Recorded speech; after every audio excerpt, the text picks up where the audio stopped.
Last season, I harvested just over 260 pounds of potatoes from a patch that measured roughly 10 feet by 10 feet, 100 square feet. That is not a typo, and I did not use any special fertilizer or hydroponic setup. I grew them using a layered hilling method I learned from my Amish neighbor Eli, a technique his family has used for generations to feed 8, 10, sometimes 12 people from a garden plot most folks would consider too small to bother with. Before I learned this method, I was planting potatoes the way most of us do, trenches in long rows, one harvest per plant, maybe 40 or 50 pounds from the same amount of space if I was lucky. And I thought that was decent. Eli showed me I was leaving more than half my yield in the ground, or rather, I was never giving the plants the chance to produce it in the first place.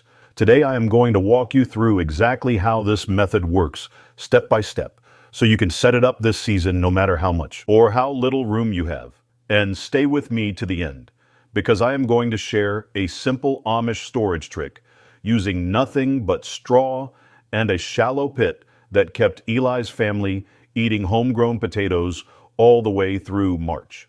I have never seen it covered in a single modern gardening guide. Now, let me be honest. I grew potatoes the conventional way for close to 20 years.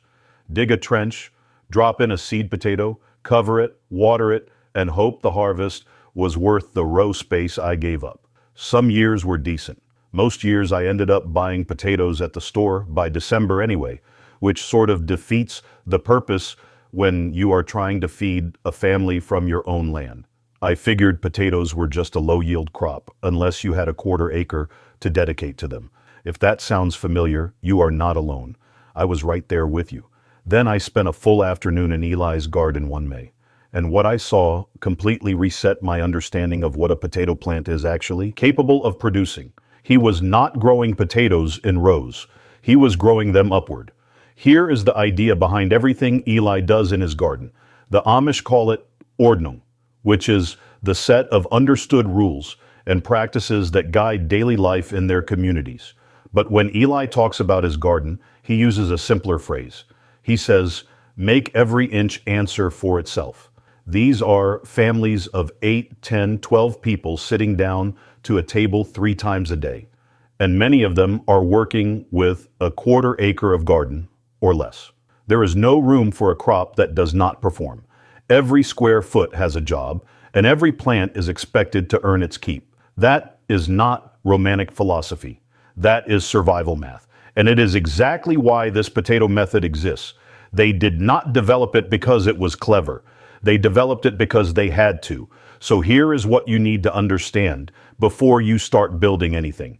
The reason this method produces so much more than a conventional row comes down to basic potato biology. A potato plant does not just produce tubers at the bottom of its root system. It produces tubers along buried sections of its stem.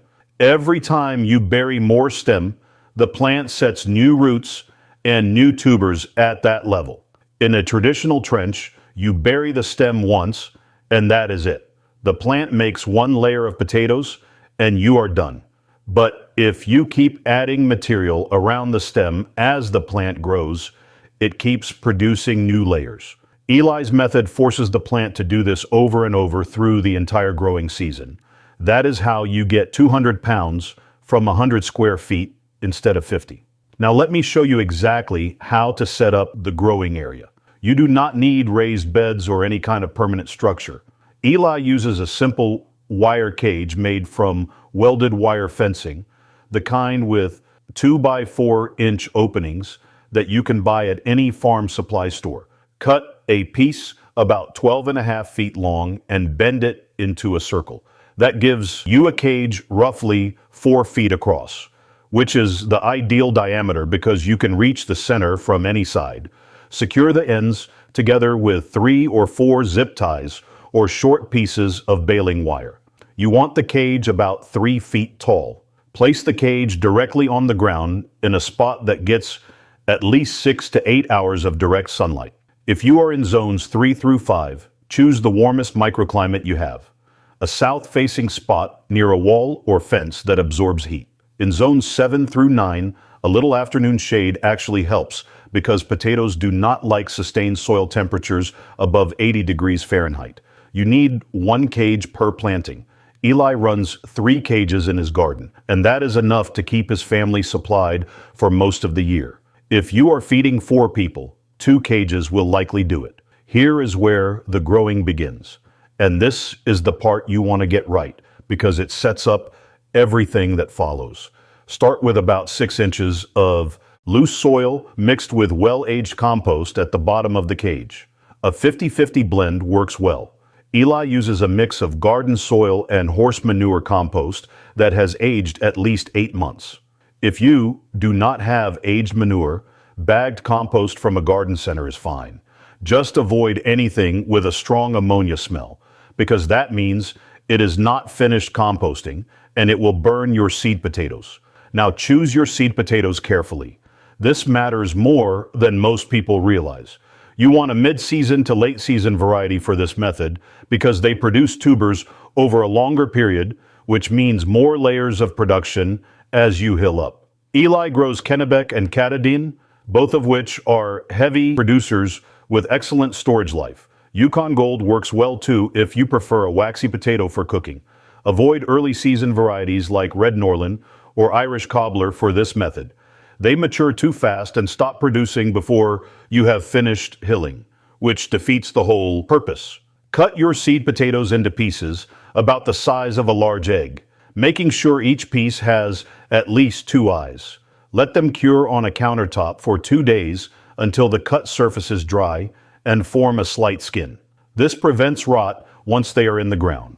Place 4 to 5 seed potato pieces on top of that 6-inch soil layer, spaced evenly in a ring about 6 inches from the edge of the cage. Do not plant any in the center. The center stays open for airflow and water penetration. Cover the seed pieces with another 4 inches of your soil and compost blend. Water gently but thoroughly, and then wait. Now here is where the yield multiplication really happens. And this is the step where most people either get it right or lose the advantage entirely. Once the shoots grow to about 8 to 10 inches above the current surface level, you add more material. But here is what Eli taught me that changed my results dramatically. You do not bury the shoots completely. You leave the top 3 to 4 inches of green growth exposed. The rest gets covered. The material you add does not have to be pure compost. Eli uses a mix of loose straw, shredded leaves, and a few handfuls of compost blended together. The straw and leaves provide bulk and keep the material light so the stems can push through easily. The compost provides nutrients. Pack it loosely around the stems, not tight. You want air in the mix. The conventional approach is to hill potatoes once, maybe twice, and call it done. The Amish approach is to keep hilling every time the plant gives you 8 to 10 inches of new growth, and you keep going until you reach the top of that 3-foot cage. In a typical season, that means hilling 4 to 6 times between planting and midsummer. Each time you hill, the buried stem section sets new roots and new tubers. By the time you are done, you have a tower of potatoes layered from bottom to top. The reason this works comes down to one principle. The potato plant will keep producing as long as you keep burying stem, and as long as the plant has enough energy to support new tuber formation. The leaves you leave exposed at the top are the engine. They photosynthesize, the plant pushes that energy downward, and it builds tubers at every buried node. Take away too many leaves, and the engine stalls. That is why you never bury the top growth completely. Timing matters here. Start your planting 3 to 4 weeks before your last expected frost date. In zones 3 and 4, that usually means late April to mid-May. In zones 5 and 6, mid to late April. In zones 7 through 9, you can plant as early as late February or March, but watch your soil temperature. Potatoes want soil that is at least 45 degrees Fahrenheit to sprout reliably. If you stick a kitchen thermometer 4 inches into your soil in the morning and it reads below 45, wait another week. Water consistently, but do not overdo it. The material inside the cage should feel like a wrung-out sponge, damp but never soggy. Overwatering is the fastest way to rot your developing tubers. Eli waters deeply once every 5 to 7 days unless it rains, and he never waters from overhead. He tucks the hose into the top of the cage and lets it run slowly for a few minutes so the water soaks down through all the layers. In hotter zones, you may need to water every 3 to 4 days during peak summer heat. If the leaves start to look wilted in the morning before the sun hits them, you are behind on water. Now, what I have shared so far is really the heart of this system. And if you are finding value in this kind of detail, the kind of practical wisdom that comes from people who have been growing food to survive, not just as a hobby, I put together something I think you will appreciate. It is called Homestead Hank's 30-Day Amish Garden Protocol.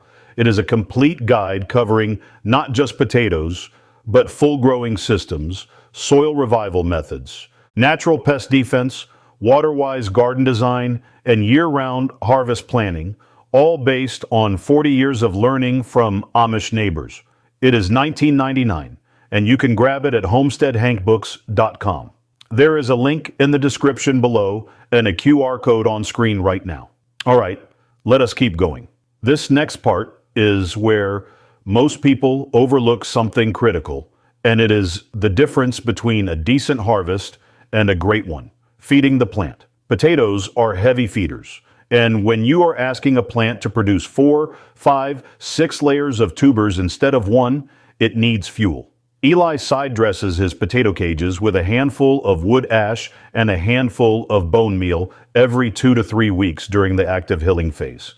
He works them into the top layer of material just before adding the next round of straw and compost. Wood ash supplies potassium, which drives tuber formation and size.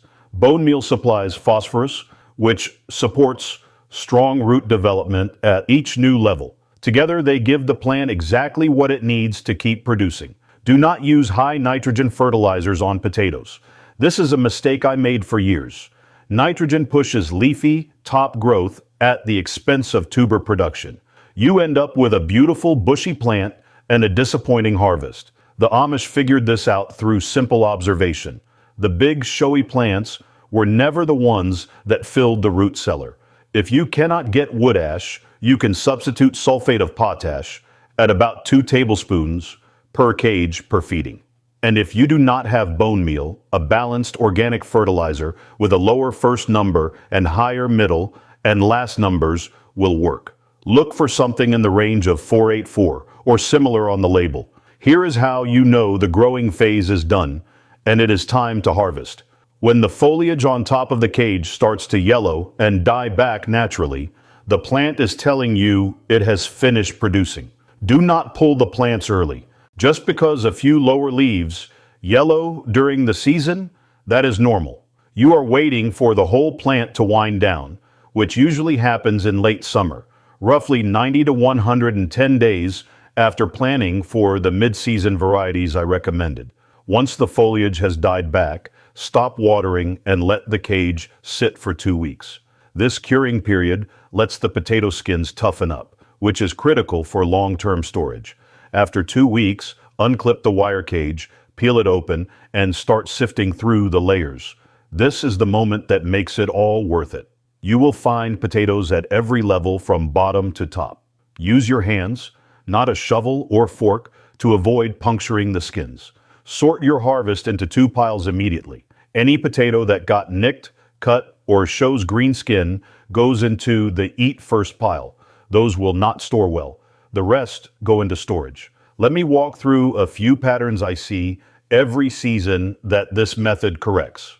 The first pattern is planting seed potatoes too deep in heavy soil. A lot of folks dig an 8 or 10-inch trench and bury the seed potato at the bottom. In heavy clay soil, that seed piece sits in cold, wet conditions and rots before it ever sprouts. The Amish method starts shallow, just 4 inches of cover, and adds material gradually. The seed potato is never sitting in a waterlogged hole. The second pattern is hilling with pure soil. When most gardeners hill potatoes, They mound heavy garden soil around the stems. That compacts quickly, restricts airflow, and makes it harder for tubers to expand. Eli's mix of straw, leaves, and compost stays loose and airy. The tubers can grow freely, water drains properly, and the roots can breathe. I hilled with straight garden soil for years, and my potatoes were always smaller than they should have been. Switching to a loose organic mix nearly doubled my average tuber size. The third pattern is harvesting too early. I get it. You are excited. You see a few small potatoes near the surface in July, and you want to dig in. But every day you leave the plant in the ground after it has finished growing is a day those tuber skins are thickening and curing. Patience during that final 2-week resting period is the difference between potatoes that last 4 months in storage and potatoes that go soft in 6 weeks. The fourth pattern is treating all potato varieties the same. Early varieties, mid-season varieties, and late varieties have very different growth habits. Using an early variety in a hilling tower is like asking a sprinter to run a marathon. They finish the race before you are halfway up the cage. Match the variety to the method, and you will get dramatically better results. Now, here is something I promised you at the start, and it is the kind of quiet, practical knowledge that does not make it into gardening books, but makes all the difference on a working homestead. Eli showed me how his family stores their potato harvest through the winter without a root cellar, a basement, or any electricity. They dig a shallow pit about 18 inches deep and roughly 3 feet by 3 feet wide in a well-drained spot near the garden. They line the bottom and sides with about 6 inches of dry straw. Then they lay in the potatoes in a single layer, cover them with another 6 inches of straw, add another layer of potatoes, more straw, and keep going until the pit is full. They mound the straw up about a foot above ground level and cover the whole thing with a piece of old canvas or burlap weighted down with rocks. The key is drainage. If water pools around your pit, the potatoes will rot. Choose a spot on a slight slope or build up the surrounding ground a few inches so rain runs away from the pit, and never seal it with plastic. The potatoes need to breathe. The canvas or burlap keeps rain off while allowing just enough air circulation to prevent moisture buildup. Eli told me his family has stored potatoes this way into March and April most years, even through Pennsylvania winters where temperatures drop well below freezing. The straw insulates. The ground temperature 18 inches down stays between 32 and 40 degrees Fahrenheit in most zones, which is almost exactly the ideal storage range for potatoes. It is so simple, it almost feels like it should not work. But I tried it myself 3 winters ago and pulled out firm, solid potatoes in early March that tasted just as good as the day I harvested them. If you are in zones 7 through 9, where winters are milder, you can get away with a shallower pit, maybe 12 inches deep, and less straw. If you are in zones 3 or 4, go a full 2 feet deep and add an extra layer of straw on top. Now, if what I shared today got you thinking differently about how much food you can actually grow in a small space, I want you to know this is just one piece of a much bigger system. Homestead Hank's 30-day Amish garden protocol covers everything from complete soil revival methods to natural pest defense, water-wise garden design, season extension techniques, and full year-round harvest planning for families who are serious about food security. It is the system I have built over 40 years of learning from Amish neighbors like Eli, distilled into a step-by-step plan you can start in a single month. It is $19.99, and you can grab your copy right now at homesteadhankbooks.com. There is a link in the description and a QR code on screen. Honestly, I wish I had something like this when I was starting out. It would have saved me 2 decades of trial and error. That is how one small patch feeds a big family. 260 pounds of potatoes from a space you could park a riding mower on. Build the cage, layer it right, feed the plant, be patient, and let the biology do what it was designed to do. If you try this method this season, I would love to hear how it goes. Drop a comment and tell me what variety you are planting and how many cages you are setting up. Thanks for spending some time with me today. I will see you in the next one.